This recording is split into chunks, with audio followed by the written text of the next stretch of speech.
Okay, patating na yung ating mga tablets na in-order. Galing ko na China yan. Okay, so yung mga tablets po, nag-order kami na marami. Mamimigay pa rin kami. At maganda dyan, yung mga napadala natin, natanggap na raw ho. Meron ba silang BTR? Yung kahapon, pinakita natin 3, no? Nakatanggap na. Yung lahat to, yung pong natatanggap nyo, kung pwede yung mag-send kayo ng Viber sa amin o sa Facebook, para malaman po namin natanggap nyo na yung tablets at yung 20,000, ha? Ay, may pakiusap lang kami. Yung pakiusap natin, nakalimutan mo ron, di ba? Kung po pwede ho, wag ho kayo maniniwala sa mga natatawagan o nananalo, tatawagan po kayo ng staff namin. Hihingi lang po kami ng ID, identification nyo ng katunayan na kayo nanalo. Hindi ho kami humihingi ng panload. Hindi po totoo yan. Pag hiningin kayo ng panload, pag hiningin kayo ng pag-deposit kayo, scam yan.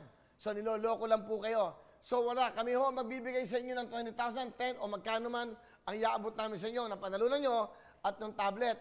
So, etong importante, mabe-verify ho. Verification purposes lang po ito. Kailangan pag tinawagan kayo, kasi ang nangyayari, tumatawag. Kami nanalo, humihingi ng papremyo. Hindi ho. Sa kapag tinawagan kayo, kami ho mismo ang tatawag. Malalaman nyo yon. Legit po yun, ha? So, pag hiningan kayo ng panload, 300, 100, 500, 1,000, o ano man na hinihingi nila, wala po. ID lang po ang hinihingi namin for verification purposes. So, ibig sabihin, wala po kayong, hindi ba, pagkakatiwala ang iba, kundi stop lang namin, paano malaman yon? Malalaman nyo yan, may sikreto kaming tanong sa inyo. Alright? Tama. O, ganun lang naman kasimple yan eh. Hello everyone! Mga kapuso, I'm Donita Knows. Nagustuhan nyo ba ang video na to?